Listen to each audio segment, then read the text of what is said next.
from the goalkeeping problem.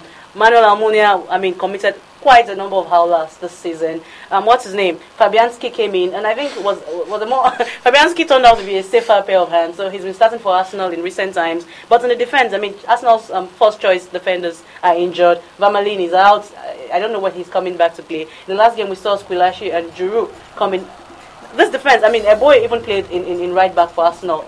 Kitchen Clare kept his shirt. Aren't you a bit worried about your defense compared to Manchester City's defense that has the likes of Company and Lescott, who've been doing very well? Well, I kind of agree that on the defensive side, Arsenal is a little bit unstable. Yeah, the goalkeeper between Fabianski and Almunia, there is little or nothing you can choose there compared to Joe Hart, who is a wonderful, the greatest revelation this season, the best thing. He spread along the goal line like butter over bread. Beautiful for Manchester City.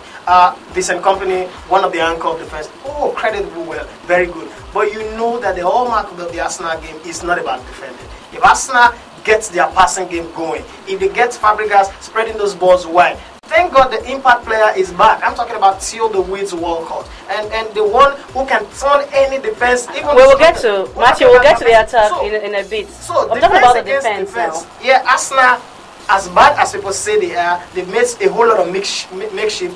They were able to win against Birmingham last week. And that's Birmingham. The team is growing. It's growing in confidence. Yeah, they were bad in 3 straight games against Chelsea, against West Bromwich Albion, too bad. But until West Bromwich Albion had to play against Manchester United, we saw that they were really not as bad as people think, even without their 2 key strikers. But let's come back. Matthew, when you play against a mediocre side, an average side like Birmingham City, what do you expect? You're not supposed to draw points against Birmingham City. But thank God for you guys. You guys have started learning to pick your points against smaller teams. I'm going to tell you something, Matthew. It's not about playing against Birmingham that matters here. It's all about what you have on the table right now. You guys are going to play 4-3-3 for formation, and Man City will play 4-3-3 for formation. But from the way I look at it, let me tell you something. Let me tell you something, Matthew. From what I'm seeing here, I think Man City have a lot of solid, credible players that know what it takes to win championships. Last season, you agree with me that they were inconsistent. Last season, you tell me they were inconsistent. But this time around, they've learned that look, against all these smaller teams, you can't afford to drop points. Because when you drop points against the smaller teams, hold on, Matthew, you just agreed. Matthew, you just agreed that Arsenal has a worse defense than Manchester City. Yeah, but that's not. I'm happy you agreed with that. Now, what will be your game plan to stop Carlos Tevez, especially because Tevez is a beast, whether you like it or not? And Adebayo understands Arsenal through and through. He knows how to get under your skin. He will know what to do to get under the skin of those guys. What do you have in your arsenal to stop them? How are you going to do it? Yeah, the Arsenal style. And the Arsenal style is going forward. Going forward from Song up until so Manchester City will not attack you. Is that what you're trying to say? See, there is a time where Brazil say you can score 10 against us, but at the end of 90 minutes we would have scored 11 against you.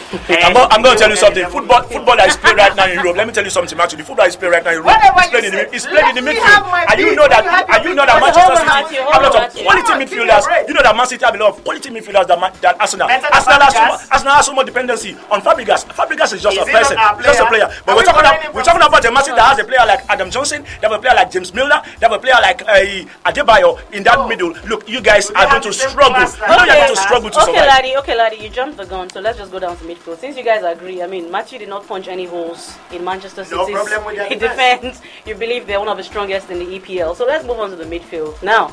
The Hackman, Nigel de Jong. I'm sorry, Fabregas is just coming back from injury. So it looks as if Fabregas plays, he might be going back to the hospital very soon. If Nigel de Jong I think you've got something personally against us. I don't know, Matthew, you know I've got nothing for love for you. I'm just saying what every other person is thinking. I know KBT. I'm just saying what everybody, Matthew, I'm just saying what everybody's thinking. This guy has been in the news. Nigel de Jong.